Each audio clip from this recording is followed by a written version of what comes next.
Selamat siang kepada Bapak Ibu guru, baik juga guru-guru dan juga tenaga pendidikan yang hadir pada saat ini yang sudah mendukung kita. Kita akan memulai acara kita hari ini, yaitu kita akan menyimak paparan dari rekan-rekan kita terkait dengan kebutuhan untuk materi budaya positif yang disampaikan oleh rekan guru kita. Nah, sebelum mulai, mari kita berdoa. Terima kasih ya Tuhan untuk kesempatan hari ini. Kami sudah diberikan kesempatan yang baik untuk melakukan kegiatan ini, kegiatan pemaparan materi budaya positif yang akan disampaikan oleh salah seorang rekan kami. Biarlah kegiatan ini boleh baik adanya dan Tuhan mau memberkatinya. Kami berdoa di dalam nama Tuhan kami Yesus. Amin.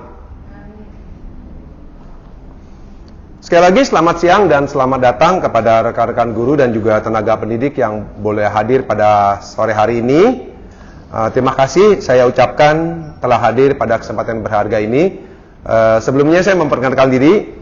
Saya berbicara di sini sebagai Kepala Sekolah Dasar Lentera Kasih. Nama saya Rubitan. Dan apa yang akan saya sampaikan di sini adalah semacam pengantar. Ya, sebetulnya seperti kata sambutan ya, tetapi kata sambutan yang memiliki bobot sebagai jembatan atau pengantar dari materi yang akan disampaikan oleh rekan kita nanti. Nah, kita berharap apa yang saya sampaikan ini sebagai sebuah paparan yang topiknya adalah mengenai budaya positif di lingkungan SD, SMP, Sekolah Lentera Kasih, bisa memberikan pengetahuan baru, pemahaman baru dalam diri kita tentang topik budaya positif ini. Nah, untuk sekolah dasar nanti akan disampaikan oleh Miss Reta yang akan menyampaikan sesudah kata sambutan ataupun pengantar dari yang saya sampaikan pada kali ini. Secara pribadi, saya senang sekali bisa hadir, bisa ikutan untuk membuka acara ini. Topiknya kebetulan adalah tentang budaya positif. Budaya positif, sebuah tema yang inspiratif menurut saya, karena budaya positif bisa menciptakan lingkungan di mana setiap individu, misalnya siswa, guru, tenaga kependidikan, para pemimpin sekolah, dan juga orang tua untuk dapat tumbuh, ya kalau untuk anak-anak berarti dapat tumbuh dan berkembang, dan juga orang dewasa bisa menjadi lebih baik kehidupannya, sehingga semua itu bisa memberikan kontribusi yang positif dan menciptakan dampak yang baik bagi kehidupan kita sehari-hari. Nah, pada awal ini akan saya mencoba untuk membuat sebuah perumpamaan layaknya proses kehidupan tanaman. Ini ada sebuah model tanaman bambu, ya. Nah, sebuah proses kehidupan tanaman ini memerlukan berbagai macam faktor pendukung yang disebut dengan pendukung kehidupan. Pendukung kehidupan yang membuat tanaman ini tumbuh dengan baik sesuai dengan harapan kita. Biasanya itu para petani, ya.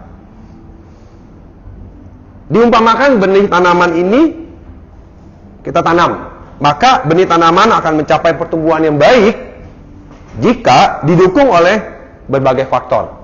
Misalnya, sistem pengairan yang lancar, sinar matahari yang cukup, lalu kemudian keadaan udara, temperatur yang pas.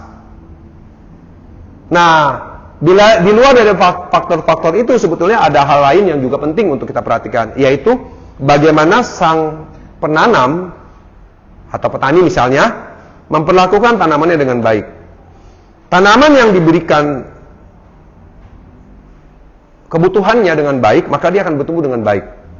Tetapi sebaliknya, tanaman yang dibiarkan hidupnya merana, misalnya dihinggapi oleh benalu atau parasit jahat ya, benalu, akan susah bertumbuh dengan baik. Itu kita berbicara tentang tanaman.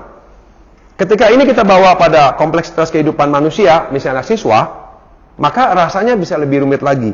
Karena akan terkait dengan unsur emosi, perasaan, logika berpikir yang ada di dalamnya. Nah, rekan-rekan guru dan juga tenaga kependidikan, untuk memberikan landasan yang kuat, kita akan mencoba untuk merangkum dari pemikiran 2 buku yang luar biasa. Yang pertama adalah Discipline Without Tears atau Disiplin Tanpa Air Mata, karya Dr. Rudolf Dreikurs. Saya bawa cover bukunya ya, seperti ini. Seperti ini. Ya. Buku ini secara eksplisit mengatakan bahwa semacam panduan. Buku ini kalau kita baca, ini semacam panduan untuk memastikan kita ketika kita mengajar, ya, guide to teach your child positive behavior. Jadi budaya positif sebetulnya ini. Buku ini berbicara banyak tentang budaya positif. Lalu buku yang kedua adalah The 7 Habits of Highly Effective People, karangan Stephen Covey. Nah, ini covernya seperti ini. Barangkali teman-teman sudah pernah membacanya ya, atau pernah membaca juga resumenya. Nah, pertama adalah Discipline Without Tears. Itu Dr. Dreikurs mungkin memberikan wawasan tentang budaya positif dalam pendidikan dan pembentukan karakter anak-anak, yang adalah kunci kesuksesan.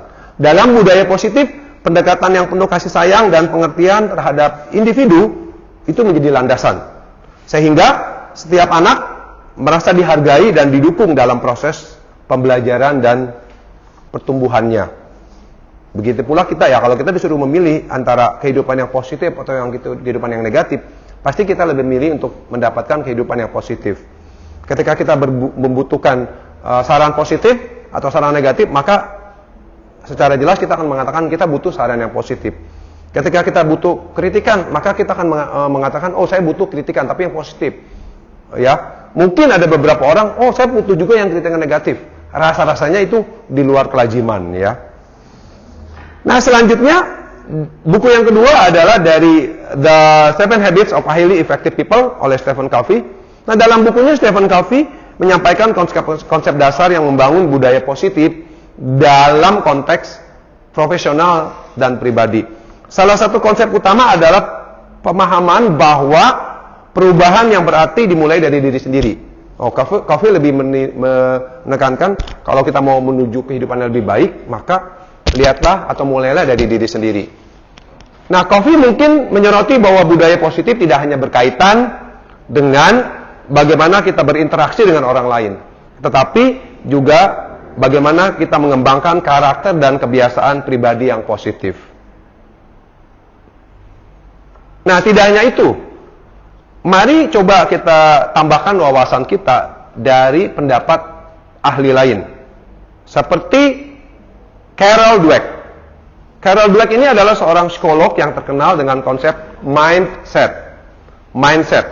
Dweck mungkin memberikan perspektif atau sudut pandang bahwa budaya positif dapat diperkuat dengan mengembangkan pola pikir yang melihat kesalahan sebagai peluang belajar dan tantangan sebagai jalan untuk pertumbuhan. Ini menarik ya, Dweck ini. Jadi melihat kesalahan sebagai peluang belajar dan tantangan sebagai jalan untuk pertumbuhan. Nah, pola pikir ini yang dikenal sebagai mindset pertumbuhan, memberikan dasar kuat untuk menciptakan budaya di mana setiap individu merasa didorong untuk terus berkembang. Lalu yang kedua, ada seorang pakar lain, kita bisa pakai sebagai rujukan, yaitu Edgar Schein. Edgar Schein ini adalah seorang ahli teori organisasi. Schein mungkin menyoroti pentingnya nilai-nilai yang terbuka, komunikasi yang jujur, dan kepercayaan dalam membentuk budaya organisasi yang positif. Ya, sepertinya beliau lebih memfokuskan pendapatnya atau risetnya pada budaya organisasi yang positif. Karena memang dia pakar teori organisasi. Nah, beliau mungkin juga menekankan bahwa pemimpin berperan penting dalam membentuk dan mempertahankan budaya yang mendukung. Nah, sebelum kita melangkah kepada paparan dari Miss Reta tentang budaya positif, mungkin kita coba melangkah atau melihat kembali tentang budaya ini, budaya positif ini secara lebih umum. Bahwa budaya ini sebenarnya tidak hanya terbatas pada lingkungan kerja dan pendidikan, tapi dapat juga diaplikasikan dalam berbagai konteks kehidupan kita sehari-hari. Jadi, Nanti setelah Miss Reta memaparkan ini, sebenarnya itu kita bisa pakai untuk kehidupan kita sehari-hari. Menarik ya. Nah, budaya positif mendorong kolaborasi atau kerjasama. Budaya positif mendorong untuk saling mendukung. Budaya positif menciptakan ruang di mana setiap individu dapat tumbuh bersama. Menarik nih, ya. Jadi bekerja sama, bukan sama-sama bekerja. Beda loh, sama-sama bekerja dengan bekerja sama. Pada prakteknya, budaya positif itu memerlukan kesadaran atau komitmen bersama untuk menciptakan suasana yang mendukung. Nah, ini melibatkan pengakuan terhadap kontribusi setiap individu. Setiap individu harus memberikan kontribusi. Memberikan umpan balik yang konstruktif dan membangun ikatan tim yang kuat. Selain itu, teman-teman, rekan-rekan guru dan juga tenaga pendidikan, di dalam budaya positif ini, kesalahan dianggap sebagai peluang belajar. Sekali lagi, kesalahan dianggap sebagai peluang belajar, bukan sebagai kegagalan. Melalui pendekatan ini, kita dapat menciptakan ruang untuk mendukung inovasi, kreativitas, dan pertumbuhan. Budaya positif memberikan fondasi yang kuat bagi perkembangan pribadi dan profesional. Budaya positif menciptakan lingkungan di mana setiap individu merasa dihargai dan mampu mencapai potensi terbaiknya. Nah, sebagai penutup, para guru, teman-teman tenaga pendidik, marilah kita bersama-sama merenungkan bagaimana kita dapat menerapkan prinsip-prinsip budaya positif di dalam kehidupan kita sehari-hari dengan mendukung satu sama lain. Mendukung lingkungan yang mendukung. Membangun lingkungan yang mendukung maksudnya. Dan mengembangkan kebiasaan yang positif.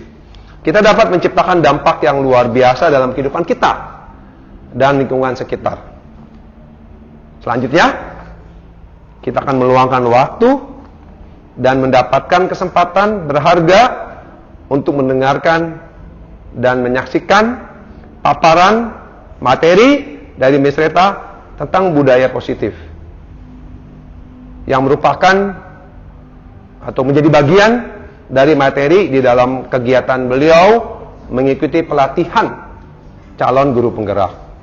Terima kasih untuk rekan-rekan guru dan juga tenaga kependidikan atas perhatiannya, dan semoga paparan atau pengantar ataupun kata sambutan apapun itu namanya, itu dapat memberikan inspirasi untuk menciptakan budaya positif di dalam kehidupan kita. Terima kasih. Selanjutnya saya persilahkan Miss Reta untuk bersiap-siap. Mikrofon ini akan saya serahkan kepada Miss Reta.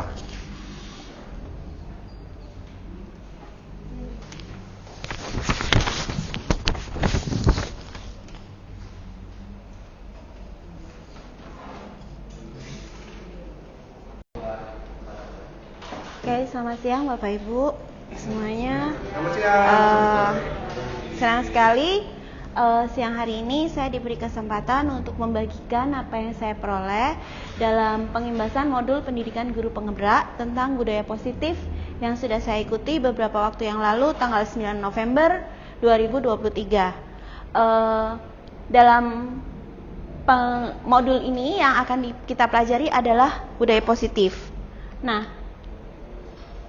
dijelaskan pada pertemuan tersebut bahwa dengan mengikuti pelatihan tersebut, kami diharapkan untuk mengetahui kebutuhan belajar dan lingkungan yang memfasilitasi seluruh individu di sekolah supaya dapat meningkatkan kompetensinya secara aman dan nyaman, dan kita sebagai guru juga dapat menggerakkan komunitas sekolah untuk bersama-sama mengembangkan dan mewujudkan visi sekolah yang berpihak pada murid dan berlandaskan nilai-nilai kebajikan universal. Nilai-nilai kebajikan universal itu apa? Nanti akan kita lihat bersama-sama. Nah, pelatihan ini dimulai dengan sebuah pertanyaan, dengan beberapa pertanyaan. Dengan sebuah pertanyaan, apakah Anda setuju dengan pernyataan ini? Hukuman dapat mendisiplinkan anak. Apakah hukuman dapat mendisiplinkan anak? Ya, Miss, Ibu Nana? Tidak, menurut saya. Jadi hukuman itu mendatangkan rasa bersalah, tapi mungkin tidak membangun kesadaran dari anak untuk tahu mengapa dia harus melakukan sesuatu. Jadi saya hukuman itu tidak mendisiplinkan anak ya, tapi hanya mendatangkan rasa bersalah dan tidak membangun kesadaran. Iya. Ya. Terima kasih Ibu Nana atas pendapatnya. Bagaimana dengan teman-teman yang lain? Oke, kalau begitu saya langsung aja yang kedua. Pemberian hukuman dengan hal yang positif seperti membaca atau membersihkan halaman sekolah dapat meningkatkan disiplin anak. Apakah itu benar? Benar. Bagaimana Bu Yasinta, menurut Bu Yasinta? Apakah dengan memberi hukuman hal yang positif itu ada meningkatkan? Iya ya. Ada yang berpendapat lain? Saya melihatnya tergantung dari karakteristik anak. Oke. Jadi kalau seorang anak yang gemar membaca atau gemar membersihkan halaman sekolah, tiba-tiba dia melakukan kesalahan, terus dihukum seperti membaca atau membersihkan halaman sekolah, maka itu bukan hukuman, tapi itu semacam penghargaan. Ya. Jadi lihat konteksnya. Ya. Jadi belum tentu yang lebih tepatnya itu. Oke. Dan yang ketiga, memberikan penghargaan dapat meningkatkan motivasi belajar anak. Setujukah dengan pendapat ini? Setuju. Setuju? Ya. Semuanya setuju dengan pendapat ini? Oke. Kita akan sama-sama melihat apakah ini benar atau salah dari paparan yang disampaikan oleh dari paparan yang saya dengar pada waktu itu, pada waktu pelatihan. Apakah itu benar atau tidak? Jadi dalam sesi pelatihan itu kami membahas masalah-masalah ini, hal-hal yang disebutkan tadi. Kemudian dalam topik-topik sebagai berikut. Yang pertama, disiplin positif dan nilai-nilai kebajikan universal. Ini akan saya sampaikan nanti. Kemudian nanti teori motivasi, hukuman dan penghargaan akan disampaikan oleh Miss Rio. Kemudian keyakinan kelas, kemudian kebutuhan dasar manusia dan 5 posisi kontrol guru. Dan restitusi, apa yang disebut segitiga restitusi. Disiplin positif dan nilai-nilai kebajikan universal. Misalnya ya, ini adalah hal yang mungkin bisa merubah paradigma kita gitu. Ada saya dan Miss Rio gitu ya, misalnya saya sobek kertas gitu, saya taruh di tangan saya tulis sesuatu yang berharga, saya pegangin, lalu Miss Rio berusaha mau ngambil gitu, gimana? Apa yang akan terjadi? Bisa nggak Miss Rio ambil? Mungkin Miss Rio bisa paksa saya buka tangan saya, tapi kalau saya nggak mau kasih, tetap aja nggak bakalan bisa gitu. Saya akan mencari cara, apalagi kalau saya merasa itu berharga buat saya gitu. Nah, ada perubahan paradigma dalam teori kontrol. Ini ada teori dalam budaya positif itu ada teori tentang teori kontrol, bahwa kita sebagai guru itu bisa kontrol murid gitu. Lalu ada ilusi bahwa kritik itu membuat orang merasa bersalah, itu dapat menguatkan karakter. Seperti yang tadi dibilang, kalau kita dihukum dengan merasa bersalah, terus kita akan lebih kuat karakternya. Apakah seperti itu? Ilusi bahwa penguatan positif efektif dan bermanfaat. Apakah seperti itu juga? Dan ilusi bahwa orang dewasa punya hak untuk memaksa. Apakah iya? Nah, di sini siapa sih yang sesungguhnya memiliki kontrol? Siapa yang sesungguhnya memiliki kontrol? Ada beberapa hal di sini. Ada stimulus respon, bahwa kita mencoba mengubah orang agar berpandangan sama dengan kita. Kalau di teori kontrol itu berbeda. Di teori kontrol itu kita berusaha memahami pandangan orang lain tentang dunia. Pandangannya mungkin beda, saya dengan Pak Sam mungkin beda, tapi kita coba pahami gitu. Oh, kamu tuh beda ya sama aku gitu. Kita tidak memaksa orang lain, mengubah orang lain untuk berpandangan sama dengan kita. Kemudian perilaku buruk dilihat sebagai suatu kesalahan. Apakah perilaku buruk itu suatu kesalahan? Semua perilaku itu memiliki tujuan kalau menurut teori kontrol. Apa tujuannya? Nanti akan kita ketahui dari pelajaran tentang motivasi dan seterusnya. Orang lain bisa mengontrol saya. Apakah itu benar? Hanya diri kita yang bisa mengontrol diri kita sendiri. Jadi kalau misalnya tadi saya nggak mau kasih itu sama Miss Rio, biar kayak gimana juga dia ini nggak bakalan dapat gitu. Mau ditakut-takuti, mau diancam, mau diapa, tetap nggak bakalan bisa gitu ya. Pemaksaan ada pada saat wujukan gagal. Nah, ini juga salah satu hal yang dijelaskan. Kadang kita paksa anak ngikutin kita, maunya kita. Nggak boleh bantah sama guru misalnya. Kalau dia bantah, Ya kalau dia bantah kamu saya hukum. Itu kan salah satu pemaksaan. Tetapi dengan teori kontrol kita melihat bahwa kolaborasi dan konsensus itu perjanjian dengan kesepakatan kita dapat menciptakan pilihan-pilihan yang baru. Kemudian model berpikir menang dan kalah pada stimulus respon. Lalu di sini ada di teori kontrol ada model berpikir menang-menang. Murid menang, kita sebagai guru juga menang. Begitu. Nah, ini yang saya pelajari pada saat mengikuti pelatihan. Salah satunya baru bagian kecil ya, disiplin itu apa?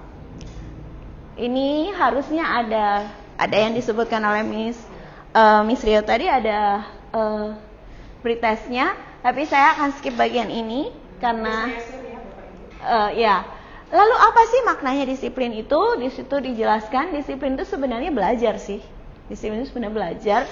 Kalau kita kembali pada kata aslinya dan sebagainya ya. Tapi dalam budaya kita disiplin itu sudah berubah menjadi sesuatu yang dilakukan seorang pada orang lain untuk mendapatkan kepatuhan. Kecenderungan umum adalah menghubungkan kata disiplin dengan ketidaknyamanan, bukan dengan hal yang kita hargai atau pencapaian suatu tujuan yang mulia. Lalu bagaimana dengan nilai-nilai kebajikan universal? Nah, teori kontrol itu tadi adalah teorinya Dr. William Glasser namanya. Nah, dia menyatakan bahwa nilai-nilai kebajikan adalah sifat-sifat positif manusia yang merupakan tujuan mulia yang ingin dicapai oleh setiap individu. Setiap perilaku itu punya tujuan. Setiap perilaku punya tujuan. Nanti di sesi yang di bagian yang terakhir saya akan jelaskan tujuannya apa sih gitu ya. Dengan mengaitkan nilai-nilai kebajikan yang diyakini seseorang, motivasi intrinsiknya akan terbangun. Motivasi intrinsik, motivasi dari dalam, sehingga menggerakkan motivasi dari dalam untuk dapat mencapai tujuan yang diinginkan. Nilai-nilai kebajikan yang ingin dicapai oleh anak Indonesia, kalau di kita di dunia pendidikan dikenal dengan profil pelajar Pancasila. Ini saya rasa Bapak Ibu semua sudah mengenalnya ya. Karena kita mungkin banyak menggunakan ini, terutama juga guru PPKN ya.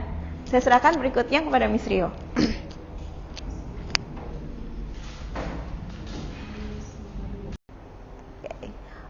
Melanjutkan yang tadi, jadi kita pada sesi ini akan belajar bagaimana menumbuhkan budaya positif melalui keyakinan kelas. Saya akan skip yang ini juga kita skip ya. Apakah keyakinan kelas dan peraturan kelas itu sama? Benar atau salah? Salah. Ya, saya setuju bahwa keyakinan kelas dan peraturan kelas itu adalah hal yang berbeda sebenarnya ya. Jadi salah ya. Mengapa tidak peraturan saja? Mengapa harus keyakinan kelas? Ya, Bu Nana. Konotasinya gimana ya? Lebih kesannya kalau kita bilang keyakinan kelas kan itu seperti komitmen bersama. Kalau peraturan itu kesannya datang dari satu arah, dari guru atau orang tua. Iya. Iya, tepat sekali. Jadi yang namanya peraturan itu adalah sesuatu yang sifatnya satu arah. Sementara kalau keyakinan itu adalah sesuatu yang berasal dari dua arah. Jadi yang menerima dan yang melakukan, dan yang memberikan, begitu ya. Mengapa kita memiliki peraturan harus menggunakan helm kalau memakai kendaraan roda 2? Kenapa ada peraturan 3M waktu mereka lagi guru penggerakan lagi masih pandemi, jadi ada 3M. Lalu harus cuci tangan, harus jaga jarak 15 meter, begitu kan ya. Kenapa? Itu peraturan. Nah, apa sih nilai keyakinan yang mau diangkat dari peraturan-peraturan itu tadi? Seperti pakai helm saat mengendarai motor. Apa sih kebaikan yang ada dari ketentuan tersebut? Keselamatan. Ya, keselamatan kita. Bagaimana dengan membuang sampah pada tempatnya? Kebersihan. Bagaimana dengan dilarang menggunakan kata-kata kasar? Kesopanan. Jangan berada di kelas atau di koridor. Keselamatan juga bisa ya. Nah, apa kebajikan atau peraturan atau keyakinan yang ingin diangkat dari peraturan tersebut, ini tadi yang di jawabannya di sini, keselamatan dilarang menggunakan kata kasar, bersikap positif atau hormat gitu ya. Nilai-nilai Oke, saya akan melanjutkan mengenai segitiga restitusi. Ini juga salah satu yang saya dapatkan dalam pelatihan.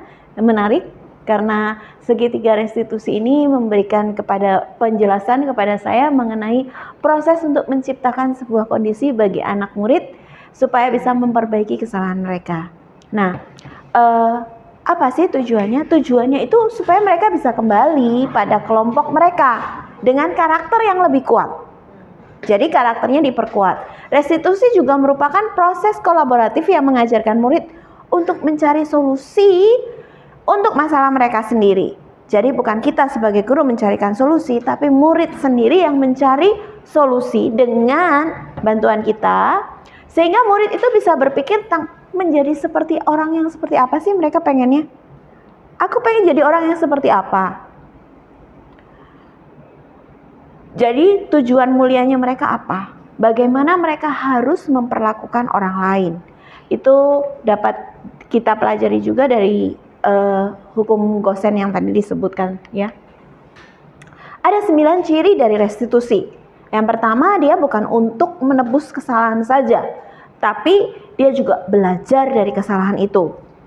Yang kedua, tujuan dari restitusi jelas untuk memperbaiki hubungan. Yang ketiga, restitusi itu bukan suatu paksaan, tapi merupakan suatu tawaran. Kemudian yang keempat, restitusi menuntun untuk melihat ke dalam diri masing-masing. Yang kelima, restitusi mencari kebutuhan dasar yang mendasari sebuah tindakan. Restitusi diri adalah cara yang paling baik dan fokusnya pada karakter, bukan tindakan saja. Nah, restitusi fokus pada solusi. Restitusi mengembalikan murid yang berbuat salah pada kelompoknya. Ini ada segitiga restitusi. Di bagian ini disebutkan kamu tentu punya alasan mengapa melakukan itu. Kemudian di situ ada validasi dari kebutuhan murid. Seperti yang tadi disampaikan bahwa setiap manusia kan mempunyai kebutuhan. Ada kebutuhan ingin merasa senang, ingin dihargai dan sebagainya.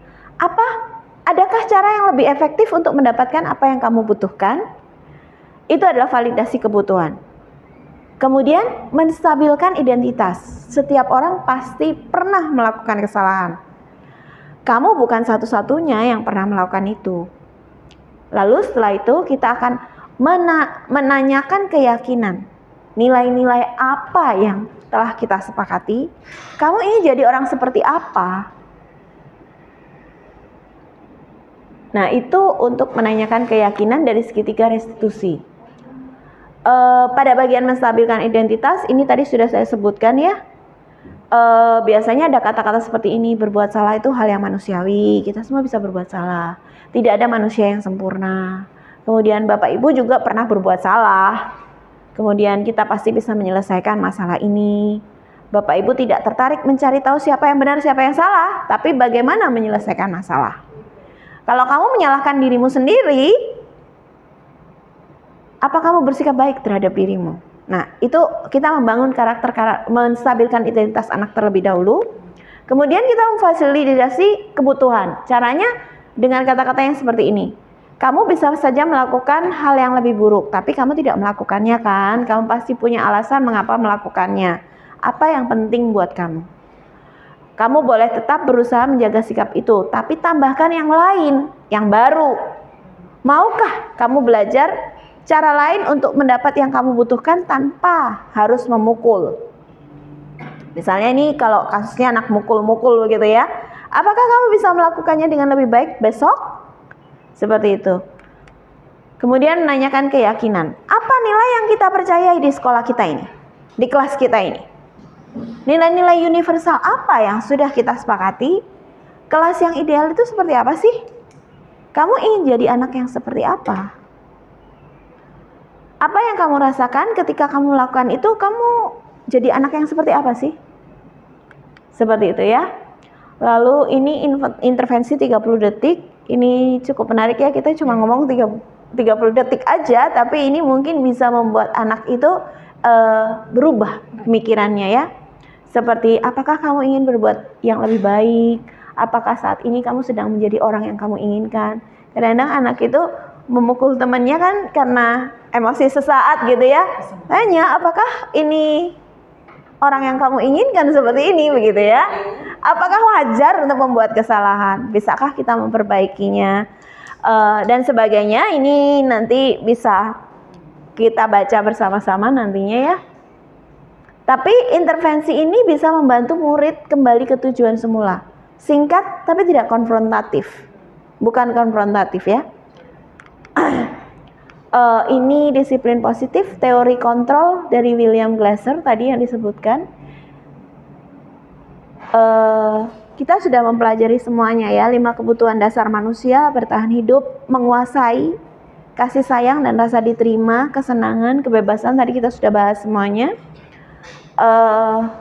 Nah di sini pada bagian terakhir pertemuan kami melakukan sebuah role play. Nah dengan adanya role play ini kita jadi menyadari, mengenal lebih jelas lagi apa yang dimaksud dengan restitusi tersebut. Ini adalah skrip percakapan antara guru dan murid. Waktu itu contohnya guru dari SMP, di mana mereka tuh sedang main lempar-lemparan makanan di kantin, tapi kena ke kepala sekolahnya. Itu kurang lebih ceritanya begitu. Lalu mereka ditanya, tahu nggak kamu ada dalam masalah nggak? Ini ada pertanyaan-pertanyaan. Ini skrip ini kalau dibaca secara menyeluruh nanti kita bisa tahu sih sebenarnya seperti apa proses pengaplikasian dari segitiga restitusi itu ya. Ya. Jadi seperti itu. Kalau baca rasanya waktunya nggak cukup ya. Jadi di sini mungkin ada di dalam post-testnya nanti ya, Miss. Ya, jadi kita bisa kita pelajari bersama. Nah, ini adalah bagian penutup kita pada pelatihan waktu itu, dan kami merasa sangat-sangat mendapatkan banyak hal, terutama juga kalimat-kalimat yang kadang-kadang sepertinya jadi ini maksudnya ini, jadi ini maksudnya ini. Jadi hal-hal yang mungkin saya pernah saya lakukan sebagai guru, akhirnya saya jadi mengerti lebih jauh dari pembelajaran ini. Saya berterima kasih kepada Sekolah Lentera Kasih yang sudah mengirimkan saya untuk belajar hal ini, dan juga kepada Kementerian Pendidikan Nasional yang sudah melaksanakan pengibasan ini. Terima kasih untuk waktu dari teman-teman semua. Selamat sore.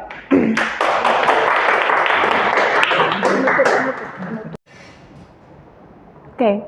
Ya, nilai-nilai keselamatan ini yang disebut keyakinan. Keyakinan adalah nilai kebajikan universal yang disepakati secara tersirat dan tersurat, lepas dari latar belakang, suku, negara, bahasa, maupun agama. Jadi boleh saja kita berbeda suku, misalnya orang Batak, saya orang Cina, tapi boleh aja kita berbeda agama, misalnya ada yang Muslim, ada yang Kristen, tetapi sama keyakinannya ini. Kenapa? Karena ini sifatnya universal.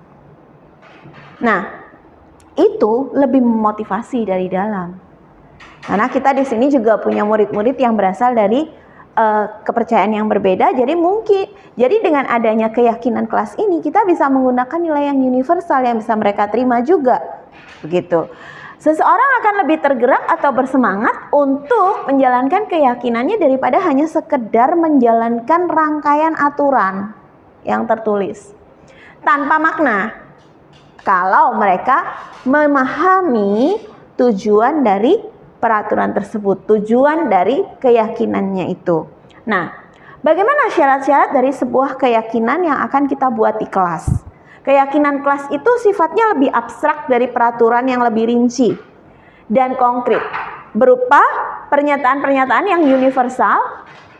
Kita tidak perlu buat terlalu banyak sehingga mudah diingat dan dipahami semua warga kelas. Lalu sesuatu yang dapat diterapkan dalam lingkungan tersebut. Semua warga kelas hendaknya ikut berkontribusi dalam pembuatan keyakinan kelas lewat kegiatan curah pendapat. Jadi pada saat kita mulai kelas di tahun ajaran baru atau di semester yang baru, kita berikan pada mereka misalnya post-it begitu, lalu kita tanya, menurut kalian gimana sih caranya, gimana sih kita bisa membuat kelas kita ini bisa belajar dengan lebih baik? Bagaimana sih kita bisa membuat pembelajaran bisa berjalan dengan baik? Dengan cara kita bersama-sama melakukan curah pendapat tersebut. Jadi kita minta mereka mengisi di post-it, kemudian kita sama-sama mendiskusikannya di kelas, demikian ya. Lalu pelaksanaan menumbuhkan budaya positif melalui keyakinan kelas ini tujuannya adalah untuk mengenalkan keyakinan kelas kepada peserta didik. Lalu kita bisa menyusun keyakinan kelas bersama peserta didik dan membiasakan penerapan keyakinan kelas untuk menumbuhkan self-discipline pada peserta didik.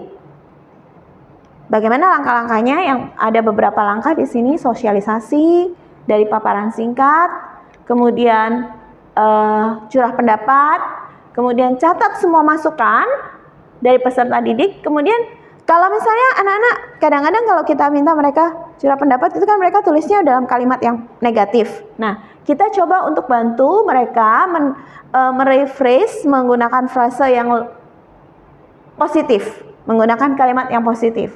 Kemudian kita tinjau kembali dan setelah itu keyakinan kelas yang sudah kita setujui dibuat menjadi sebuah poster dan kemudian bisa dilekatkan di dinding. Nah, di sini ada beberapa contoh yang ditunjukkan oleh fasilitator di kelas saya, misalnya peduli dengan teman, saling membantu, komitmen terhadap tugas, menghormati dan menghargai orang lain, melakukan yang terbaik. Nah, ini salah satu contoh yang ditunjukkan oleh fasilitator saya. Saya rasa bagian ini bisa saya skip. Dan ini adalah pendalamannya, tapi saya rasa mungkin kalau saya bahas ini akan sangat panjang sekali. Tapi mungkin kita bisa sama-sama nanti pada prakteknya nanti di kelas masing-masing. Bahkan kata seperti yang dikatakan tadi, kita mungkin sudah melaksanakannya. Hanya mungkin kita bisa memperdalam lagi seperti ini, nanti kita bisa lakukan bersama-sama. Kemudian saya rasa ini bisa di skip.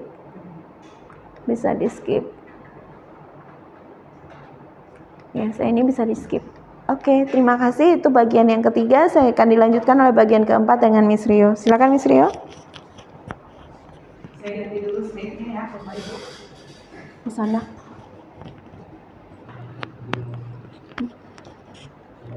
Nanti dipotong.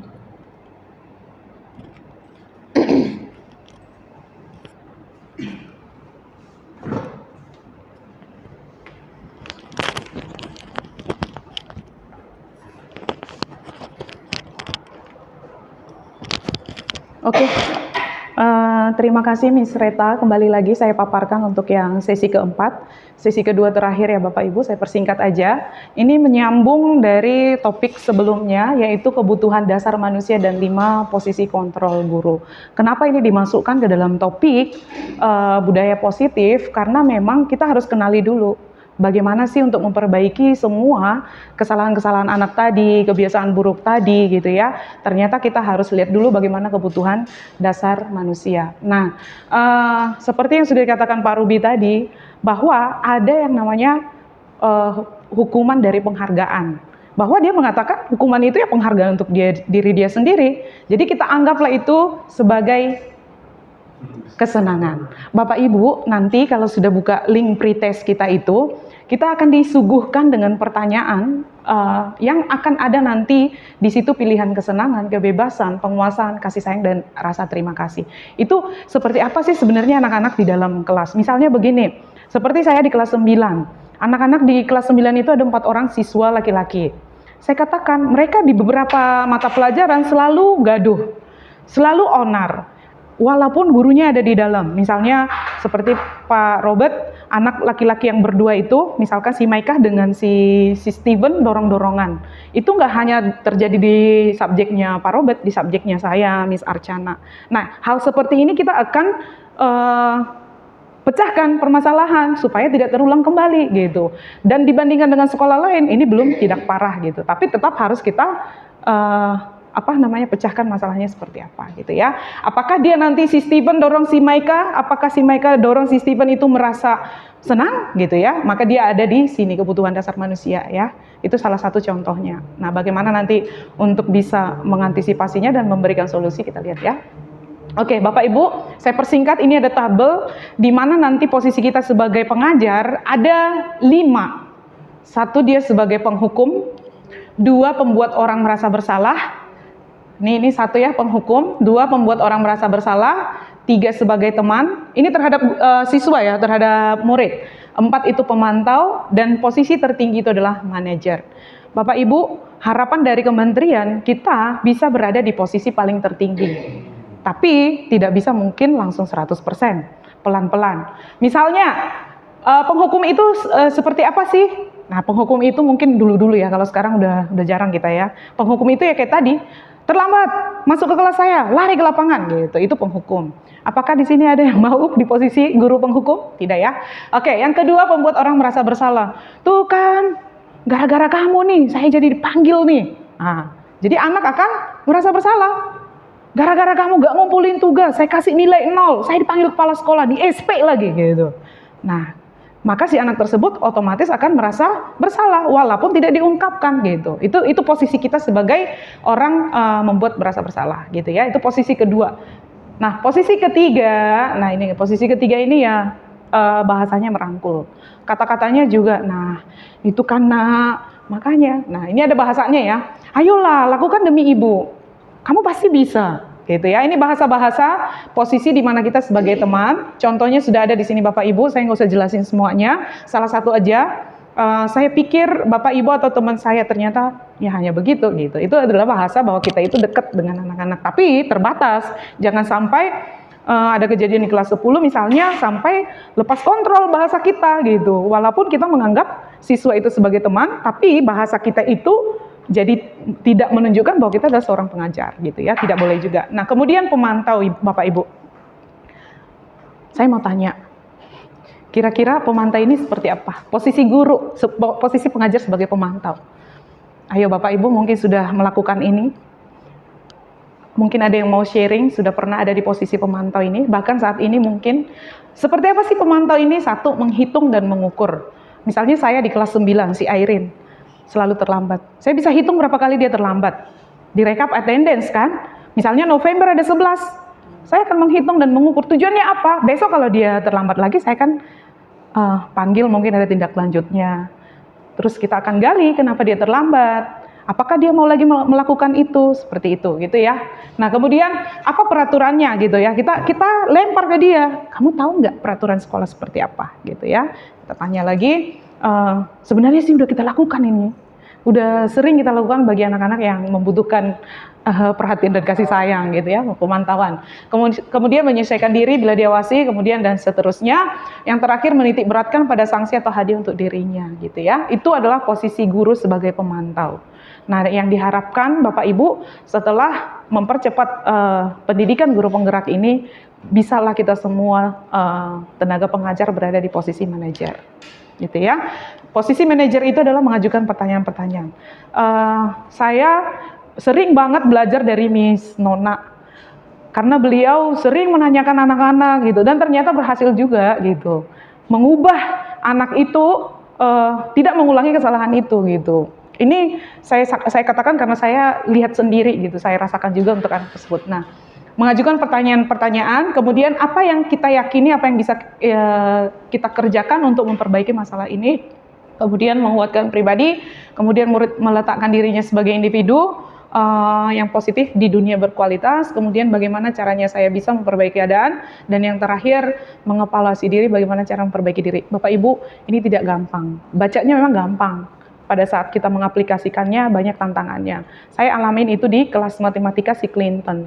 Mungkin nggak hanya saya, guru-guru lain yang banyak sekali masalahnya gitu.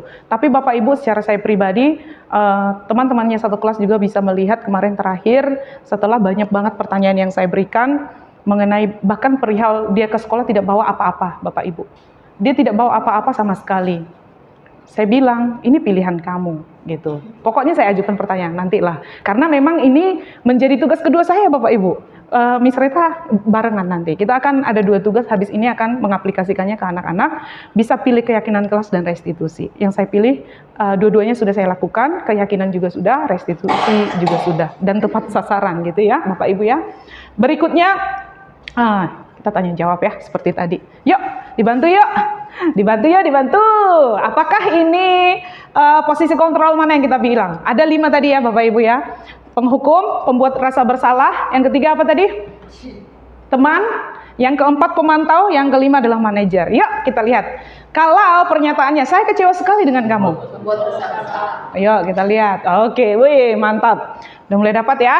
Yang kedua, kamu tidak benar melakukannya. Oke, penghukum. Oke, ayolah lakukan demi ibu dan bapak. Teman. Betul ya. Yuk, apakah kamu mau mendapatkan stiker bintang hari ini? Manajer atau teman? Pemantau. Ayo, yuk kita lihat yuk. Pemantau. Oke. Bagaimana kamu bisa menyelesaikan masalah ini? Manajer. Iya. Jadi dari posisi kontrol ini bisa kita posisikan terhadap diri kita gitu. Sebenarnya udah dilakukan gitu kan. Cuman ya harus berulang lagi dan lebih mendalam lagi. Terakhir. Penghukum. Iya. Kamu selalu yang paling terakhir penghukum. Suka menghukum ya. Sering ya kita alamin ini ya Bapak Ibu ya. Oke. Kemudian ini hanya perputarannya, nilai-nilai peraturan, pemantau, konsekuensi hadiah, kemudian masuklah di circle yang terakhir, nilai-nilai manajer dan memperbaikinya gitu ya. Oke, Bapak Ibu, video ini durasinya 12 menit dan kita udah diskusi dengan Miss Reta, keputusannya kita share di grup saja. Dan inilah yang merupakan kesimpulan tadi yang saya paparkan di sesi keempat gitu dan menarik sekali buat kita ya. Oke, demikianlah Bapak Ibu sesi keempat. Sesi kelima terakhir saya serahkan kepada Miss Reta. Ya.